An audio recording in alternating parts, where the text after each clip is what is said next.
You know those history books that tell you World War II was all battlefields and bombs? Well, they left out something absolutely wild. Right here in Canada, in a quiet town called Bowmanville, German prisoners of war staged one of the most spectacular prison riots in Allied history. And the craziest part, the whole thing started because of handcuffs. Yeah, you heard that right. Handcuffs. But this isn't just another war story. This is about a camp where enemy soldiers lived better than some Canadian civilians, where a future chancellor of Germany plotted escapes, and where the relationship between captors and captives became so complicated that decades later, former prisoners returned to thank their jailers. This is the untold story of Camp 30, and trust me when I say, nothing about this place was what you'd expect. So before we dive deep into the chaos, we need to understand what Camp 30 actually was. In 1941, the Canadian government took over a boys' reform school in Bowmanville, Ontario, about an hour east of Toronto. They transformed this educational facility into a prisoner of war camp, but not just any POW camp. This was designated for German officers only. And when I say officers, I'm talking about the cream of the Wehrmacht crop. U-boat commanders who'd sunk Allied ships, Luftwaffe pilots who'd bombed British cities, army officers who'd led divisions across Europe. These weren't your average soldiers. These were the guys who'd been running the show for Hitler's war machine. The Canadian government figured, hey, if we're going to hold prisoners, might as well keep all the high-ranking ones together where we can watch them properly. Spoiler alert, that decision would come back to haunt them in ways nobody saw coming. Now, when these German officers first arrived at Camp 30, they couldn't believe their eyes. The main building was this gorgeous red brick structure with white columns, looking more like a college campus than a prison. There were sports fields, gardens, recreational areas. The rooms weren't cells, they were actual dormitories with real beds. The food wasn't prison slop, it was decent meals prepared by fellow German POWs who'd been cooks in civilian life. According to the Geneva Convention, officers didn't have to work, so these guys had nothing but time on their hands. They organized orchestras, put on theatrical productions, created art studios, built a library with thousands of books. Some prisoners even took university correspondence courses. One officer became so good at painting that locals started commissioning artwork from him. There was a fully functioning soccer league, volleyball tournaments, chess competitions. The camp had its own newspaper written entirely in German. These prisoners weren't suffering, they were thriving. Meanwhile, regular Canadians outside the fence were dealing with rationing, limited supplies, and the constant stress of having loved ones fighting overseas. You can imagine how that looked to the locals. But here's where it gets really interesting. The prisoners at Camp 30 weren't just sitting around playing sports and painting watercolors. They were still German officers, and they took their duty seriously. In their minds, escaping was still part of the job. The Geneva Convention actually stated that attempting escape was a prisoner's right, and punishment for failed attempts couldn't be too severe. So naturally, the Germans at Camp 30 turned escape planning into an art form. They had an entire escape committee, run like a military operation with different departments. One group gathered intelligence on the surrounding area. Another forged documents. There were teams dedicated to making civilian clothes, creating compasses, hoarding food supplies. They dug tunnels, they crafted hiding spots, they studied guard routines with obsessive detail. And the Canadian guards knew it. Everyone knew it. It became this weird game of cat and mouse where both sides respected the rules, but pushed them to the absolute limit. One of the most elaborate escape attempts involved a tunnel that took months to dig. The prisoners smuggled dirt out in their pockets during exercise periods, scattering it in the gardens and mixing it with legitimate gardening soil. They shored up the tunnel walls with wood scavenged from bed slats and furniture. They created an air circulation system using tin cans. The engineering was genuinely impressive. But here's the thing about digging tunnels in Ontario soil during winter. It's really, really hard. The ground freezes, the tunnel can collapse, and you're working with improvised tools in cramped conditions. Still, these guys kept at it. The tunnel got within feet of the outer fence before Canadian guards discovered it during a routine inspection. The prisoners who'd been working on it, they just shrugged and started planning the next attempt. That was the mentality at Camp 30. Failure wasn't a reason to stop. It was just data for the next OP. Now, living conditions at Camp 30 were governed by the Geneva Convention, which laid out specific rules for how POWs had to be treated. Officers got better treatment than enlisted men. That was just how it worked. But the Canadian government went beyond the minimum requirements. Why? Partly because Canada wanted to maintain moral high ground and show the world they were civilized. Partly because they hoped that treating German prisoners well might mean Germans would treat captured Canadians and Brits well in return. And partly because controlling a camp full of highly trained military officers required a delicate balance. If conditions got too harsh, you'd have constant riots and resistance. Keep things reasonable, and the prisoners would mostly police themselves. For the most part, this strategy worked. The prisoners elected their own spokespersons, organized their own daily routines, and maintained German military discipline within the camp. Morning roll calls were conducted in perfect formation. Ranks were respected. The officer hierarchy remained intact. In a weird way, Camp 30 functioned like a small German military base that just happened to be surrounded by Canadian guards. But tensions were always there, simmering beneath the surface. The prisoners listened to war news on hidden radios they'd built from smuggled parts. When Germany was winning, morale soared and the prisoners became more difficult to manage. When the tide turned against the Third Reich, some prisoners grew depressed while others became more defiant, determined to maintain military discipline as a form of resistance. And then there were the true believers, the hardcore Nazis who saw surrender as temporary and refused to accept that maybe, just maybe, their side wasn't going to win this war. These guys made life complicated for everyone. They'd intimidate prisoners who wanted to cooperate with Canadians. They'd enforce strict codes of conduct. They'd punish anyone they saw as a traitor to the Reich. The Canadians tried to enter the building to apply the handcuffs. The Germans fought back with everything they had. Hockey sticks swung through the air. Homemade clubs cracked against riot shields. Food cans flew like grenades. Furniture crashed down staircases. The Battle of Bowmanville had begun, and it was absolute chaos. Canadian soldiers would force their way into a room, wrestle German officers to the ground, and try to apply handcuffs while other prisoners attacked them from behind. Germans formed defensive lines, retreating from room to room and fighting at every choke point. At one point, prisoners on upper floors were dumping whatever they could find onto Canadian soldiers below. Books, chairs, even a piano got shoved down a staircase. The fighting went on for hours. Soldiers and prisoners alike ended up bruised, bloodied, and exhausted. But here's the remarkable thing: nobody died. Despite the intensity of the fighting, despite the weapons and the chaos, both sides showed restraint. The Canadians didn't use firearms. The Germans didn't use lethal force. Everyone understood there was a line that couldn't be crossed. Eventually, the Canadians managed to handcuff most of the prisoners, but it took 3 full days of intermittent fighting and negotiations. The final count showed that over 100 men had been injured on both sides, though none seriously. The whole incident made international news. German propaganda radio broadcast stories about Canadian brutality. Canadian newspapers ran headlines about the POW riot. Allied commanders were embarrassed that they'd lost control of a prison camp.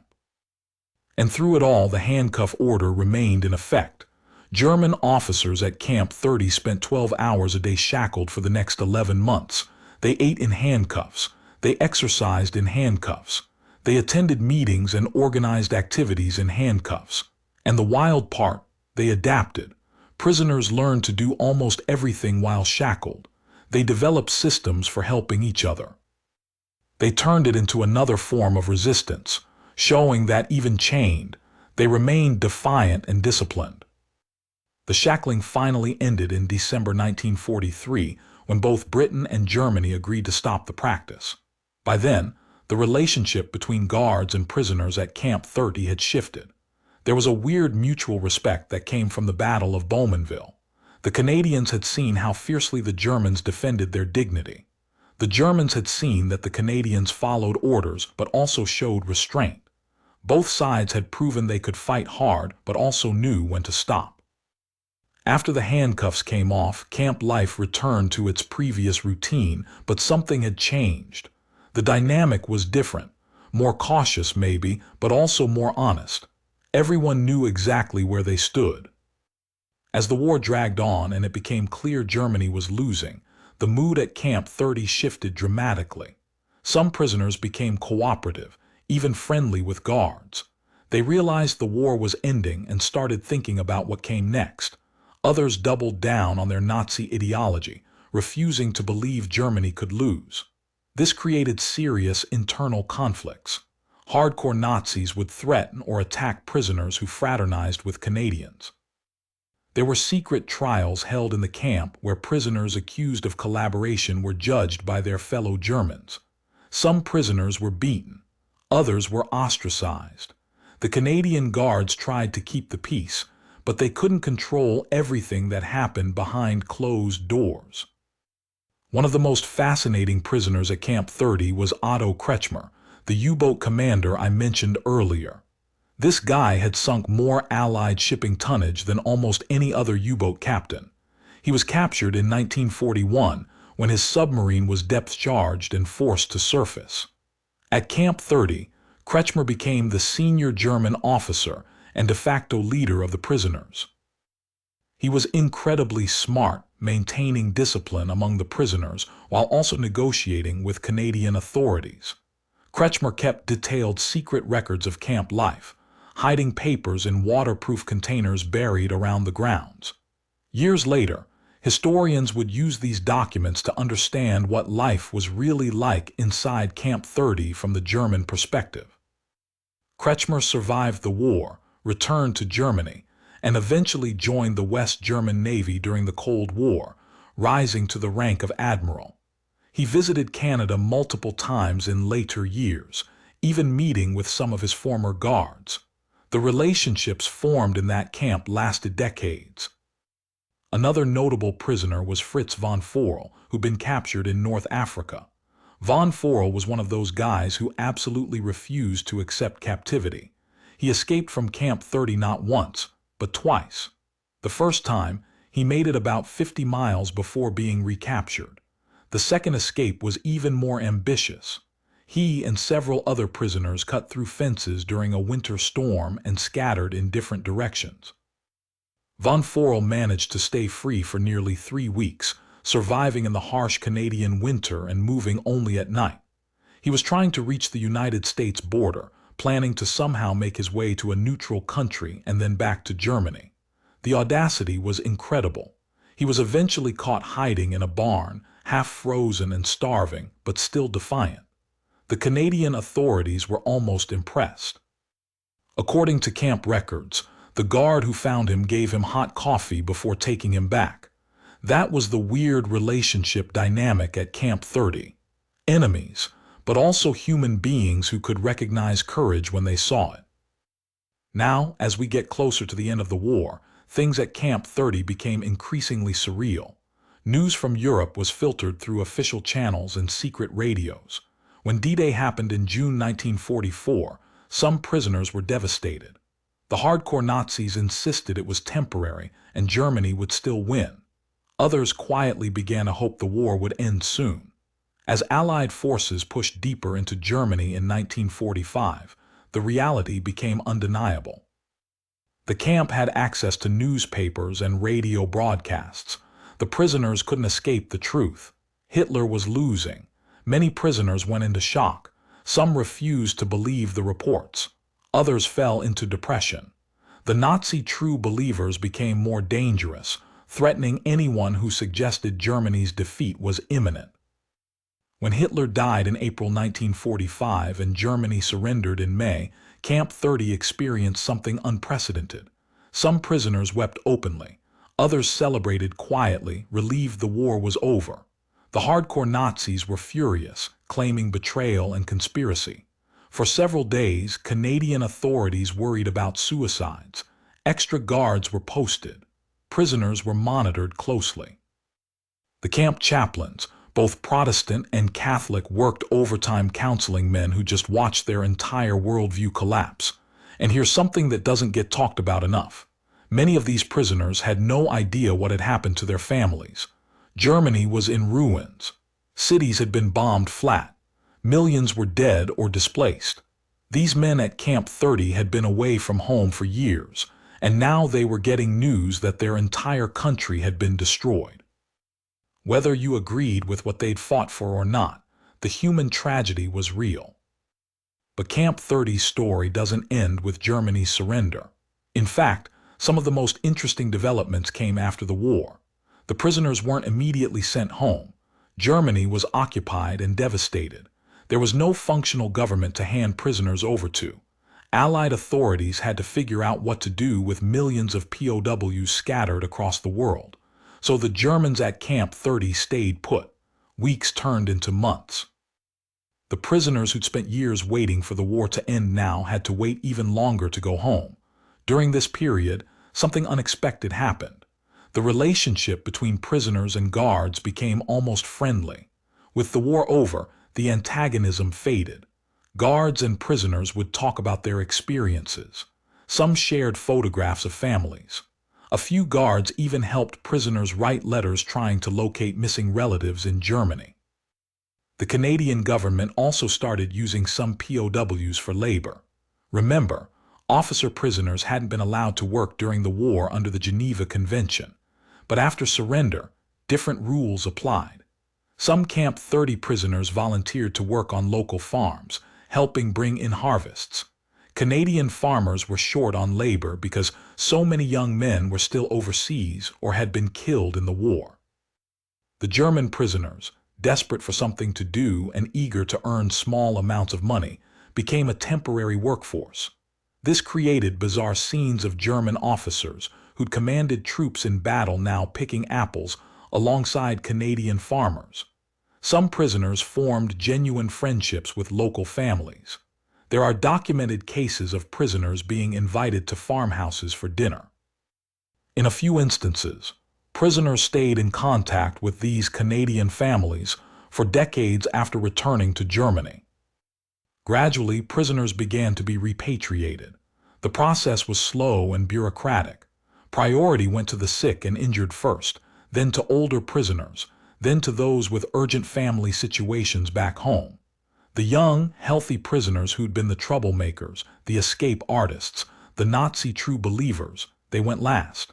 Camp 30 slowly emptied out through late 1945 and into 1946. By the spring of 1946, only a few dozen prisoners remained. The massive complex that had held hundreds of German officers became eerily quiet. The final prisoners left Camp 30 in early 1946, boarding trains that would take them to ships bound for Europe. For many, it was a bittersweet moment. They were going home, but to what? Germany was occupied, divided, economically destroyed. Some prisoners had spent their entire adult lives in the military and had no civilian skills. Others would return to find their homes bombed out and their families scattered or dead. After the last prisoner left, Camp 30 sat empty for a while. The Canadian government eventually returned the property to its original purpose as a reform school. The building operated as a boys' training facility through the rest of the 20th century, but the history wasn't forgotten. Former guards would visit the site, showing their grandchildren where they'd served. Local historians began documenting the camp's story. And then something amazing happened. Starting in the 1980s and continuing for years after, former German prisoners began returning to Bowmanville. These old men, now in their 60s, 70s, and 80s, came back to see where they'd spent years of their lives. They walked the grounds, took photographs, and shared memories. Many of them sought out their former guards, now equally old, and they reunited. There are documented meetings where former prisoners and guards embraced, laughed, and reminisced about those strange years. One former prisoner told a Canadian journalist that Camp 30 had saved his life. He'd been a convinced Nazi when captured, but years in the camp, away from the war's propaganda and surrounded by reasonable Canadians, had changed his perspective. He returned to Germany after the war and became a teacher, dedicating his life to making sure young Germans understood the truth about the Nazi regime. Another former prisoner brought his grandchildren to Bowmanville and told them the story of the Battle of Bowmanville, about how young men on both sides fought with incredible intensity, but also with an underlying respect that prevented tragedy. These stories are documented in the camp's archives, preserved so future generations can understand this weird, complicated chapter of history. The actual building at Camp 30 still stands today. It's no longer a reform school. It closed in the 1970s. For years the building sat abandoned, slowly deteriorating. Local preservationists fought to save it, arguing it was an important historical site. The property eventually became a heritage site, protected from demolition. There have been various proposals for what to do with it, turning it into a museum, converting it into housing, using it as a community center. But preservation efforts have been complicated by funding issues and disagreements about how to interpret the site's history. Walking through the empty building today is eerie. You can still see the rooms where prisoners lived, the halls where the Battle of Bowmanville raged, the grounds where escape tunnels were dug. Graffiti from different eras covers some walls, including messages in German left by former prisoners who returned to visit. So what does Camp 30 tell us about war, about humanity, about how enemies can coexist? The story defies easy categorization. These were Nazi officers, men who'd fought for one of history's most evil regimes. They weren't innocent victims. Many of them had participated in a war of aggression that killed millions. Some were genuine ideological Nazis who believed in Hitler's vision, but they were also human beings. Young men who'd been caught up in historical forces larger than themselves. And their Canadian guards were also complex people, following orders while also showing mercy, maintaining security while also allowing dignity. The relationship that developed at Camp 30 was built on mutual respect earned through conflict and enforced proximity. Both sides learned that their enemies were capable of courage, humor, creativity, and kindness. That didn't erase the war or make the Nazi cause any less evil, but it added nuance to a story usually told in black and white.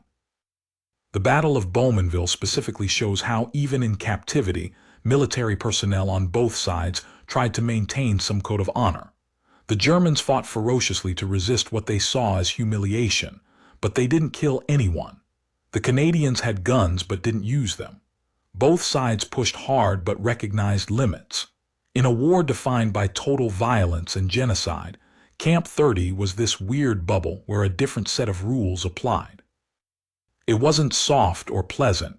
Tensions ran high and conflicts were real, but it was controlled. Civilized might be too strong a word, but there was an attempt to maintain humanity even in the midst of global inhumanity. The escape attempts also reveal something important about military culture. For the German officers, trying to escape wasn't just about freedom, it was about maintaining identity and purpose. They were still soldiers in their minds, still at war, still bound by duty. The Canadians understood this, which is why failed escape attempts weren't punished with extreme violence.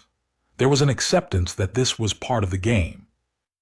Both sides were playing by Geneva Convention rules, pushing boundaries but respecting that there were boundaries. This dynamic created a strange stability. The prisoners knew that if they escaped and got caught, they'd face detention but not execution. The guards knew that preventing escapes was their job, but also understood the attempts would keep coming. It was ritualized conflict, war by other means, but with the deadliest stakes removed. As the years passed and historical research into Camp 30 deepened, more fascinating details emerged. Historians discovered that the prisoners had created an incredibly sophisticated internal economy. Since they couldn't work, they traded services and goods among themselves. Skilled artists would create paintings in exchange for cigarettes or chocolate from Red Cross packages. Tailors would alter clothes in exchange for other favors. There was even an informal banking system where prisoners with money from outside sources would make loans to others, all recorded in handwritten ledgers. The Germans maintained their military command structure so effectively that Canadian authorities often negotiated with prisoner representatives rather than trying to control individual prisoners. This self-governance made life easier for everyone. The prisoners felt they had some agency, and the Canadians didn't have to micromanage every aspect of camp life. Education was another huge part of Camp 30 life. Many prisoners studied languages, particularly English, figuring it would be useful after the war. Some took correspondence courses in subjects ranging from business to engineering. There were lecture series where prisoners with expertise in various fields would teach their fellow captives. A former university professor gave talks on philosophy. An engineer explained advanced mathematics. A musician taught music theory. The camp became a strange kind of university, where enforced idleness was transformed into opportunity for learning. Some prisoners later credited their time at Camp 30 with giving them skills that helped them rebuild their lives after the war. Several went on to successful careers in academia, business, and the arts, partly because of what they'd learned during captivity. The religious life at Camp 30 was also complex. There were both Protestant and Catholic chaplains available, and church services were well attended. For some prisoners, faith became more important during captivity. Being removed from the war's chaos and violence gave them time to reflect on what they'd experienced and what they believed. Others lost faith entirely, unable to reconcile a loving God with the horrors they'd witnessed. The chaplains walked a difficult line, providing spiritual comfort while avoiding political statements about the war. Services were conducted in German, which helped prisoners feel connected to home. Religious holidays like Christmas and Easter became major events in camp life, with elaborate decorations and special meals provided by Canadian authorities. These celebrations were moments when the line between prisoner and guard blurred a bit, with both sides acknowledging shared cultural traditions. Letters were absolutely crucial to prisoner morale. Mail call was the most important event of any day. Receiving a letter from home could lift a prisoner's spirits for weeks. Not receiving mail could send someone into depression. The Germans at Camp 30 were allowed to send and receive letters, though everything was censored by Canadian authorities. Prisoners became experts at writing between the lines, conveying information in ways that wouldn't get caught by censors. They used code phrases, obscure references, and carefully worded statements that family members back home would understand but censors might miss. Some prisoners became skilled forgers, creating fake letters supposedly from family members to cheer up fellow prisoners who hadn't received real mail in months. This was technically against the rules, but Canadian authorities often looked the other way, understanding that morale management was important for camp stability. The relationship between Camp 30 and the local Bowmanville community was fascinating. Initially, there was fear and hostility. These were enemy soldiers being held just outside of town. Some locals wanted nothing to do with the camp. But over time, attitudes shifted. Local businesses profited from supplying the camp. Farmers used prisoner labor after the war. Some townspeople were simply curious about the Germans and wanted to interact with them. There are stories of local women being warned away from the camp because authorities worried about fraternization. A few romances apparently did develop between prisoners and local women who worked at the camp in various capacities, though these were strictly forbidden and dealt with harshly when discovered. After the war, when former prisoners returned to visit, many were welcomed by the Bowmanville community. The town recognized that Camp 30 was part of its history, a unique connection to global events that had taken place in their backyard. One aspect of Camp 30 that hasn't been talked about much was the intelligence gathering that took place there. Canadian and British intelligence officers would visit the camp to interview prisoners, trying to gather information about German military capabilities, morale, and strategic thinking.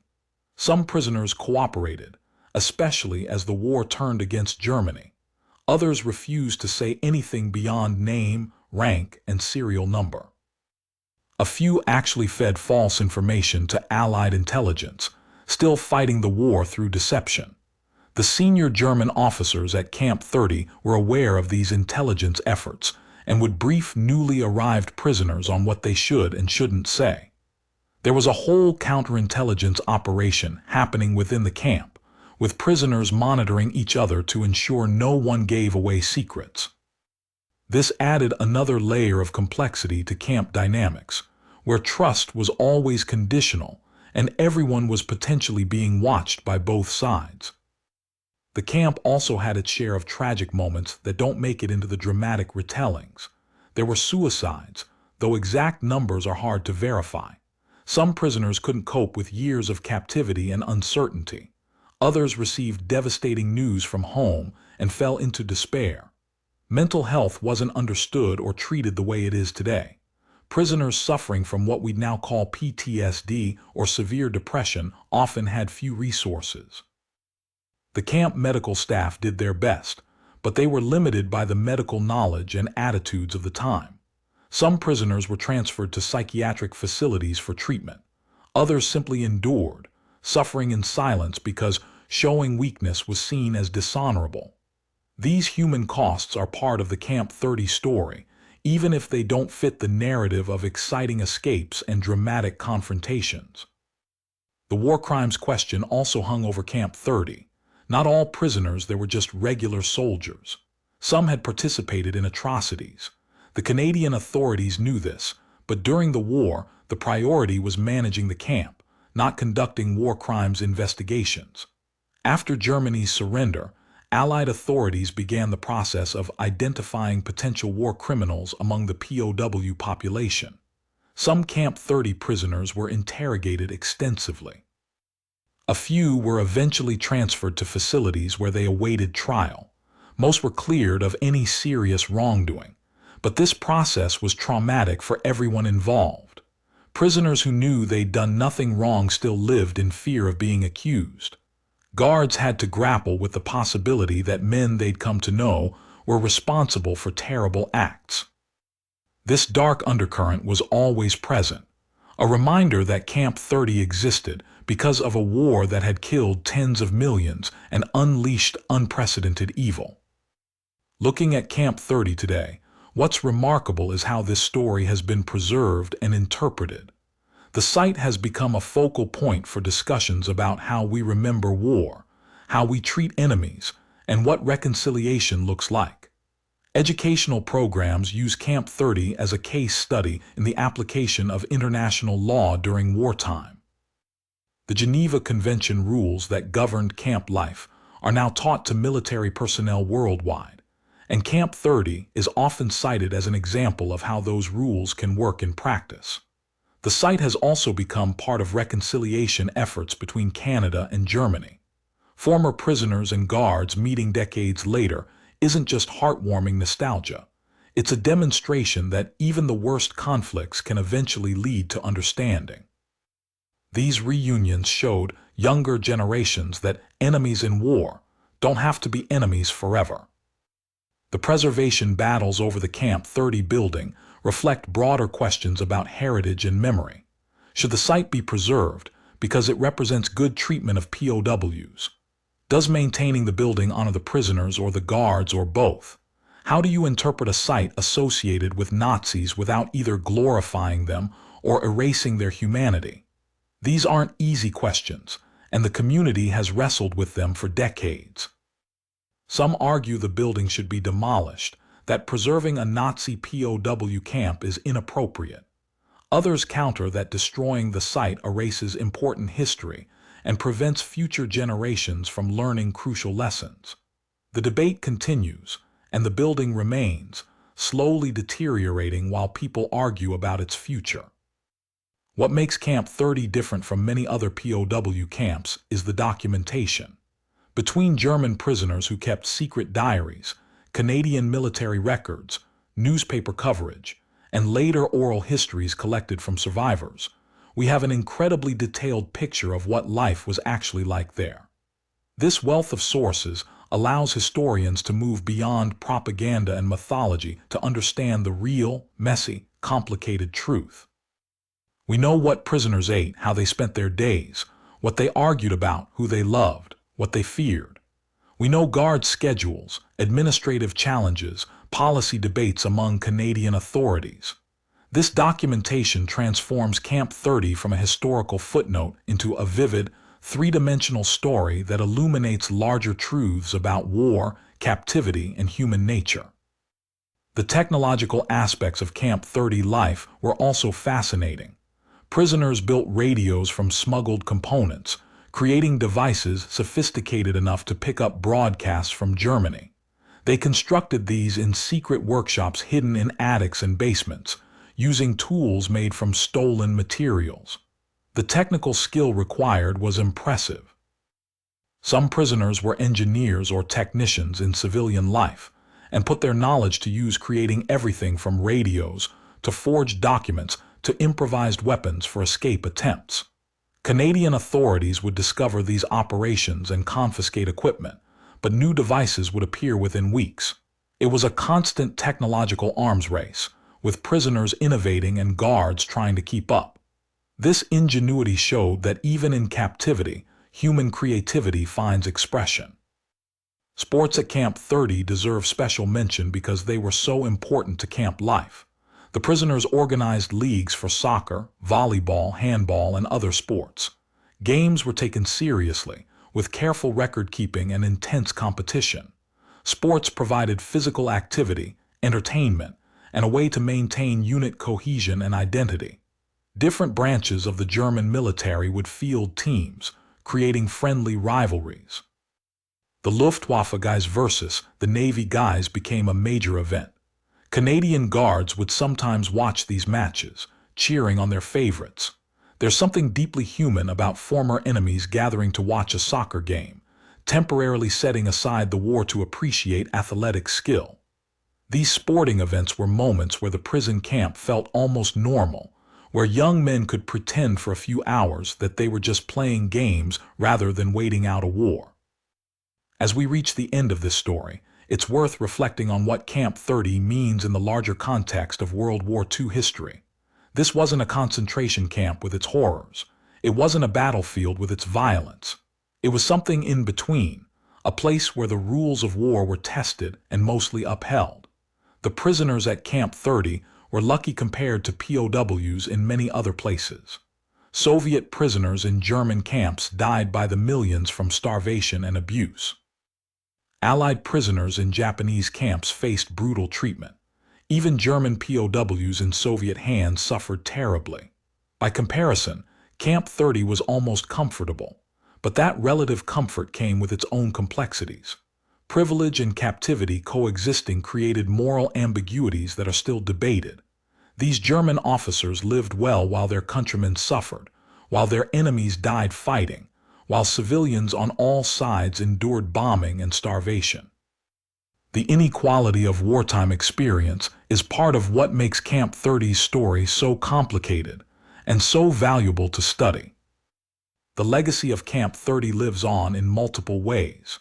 The relationships formed there between prisoners and guards, between prisoners and local civilians, between Canada and Germany, helped shape post-war reconciliation.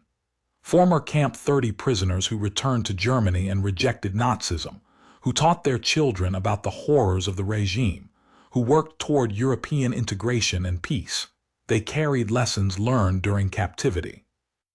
Canadian guards who learned that enemies could be decent human beings took those lessons into civilian life. The town of Bowmanville gained a unique historical identity, and historians gained a case study that demonstrates both the possibilities and limitations of humanitarian treatment during total war. These outcomes matter.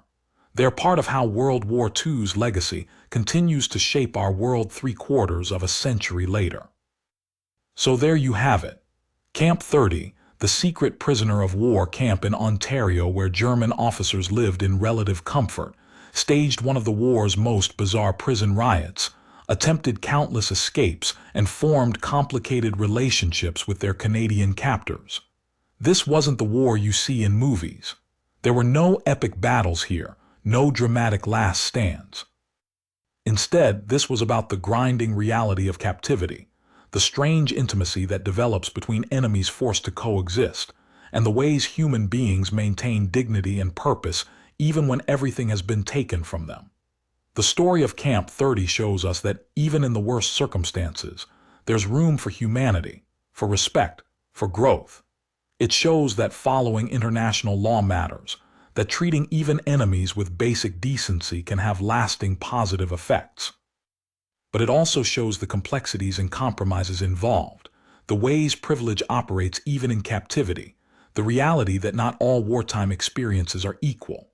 Years from now, when that old building in Bowmanville finally crumbles or gets demolished or gets turned into something new, the story will remain. The Battle of Bowmanville will still be one of history's strangest military confrontations. Otto Kretschmer and the other U-boat aces will still be remembered for their time behind barbed wire. And people will still debate what it all meant, what lessons we should take from this weird chapter of World War II history.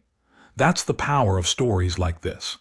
They refuse simple answers, they challenge our assumptions, and they remind us that history is always more complicated than we think.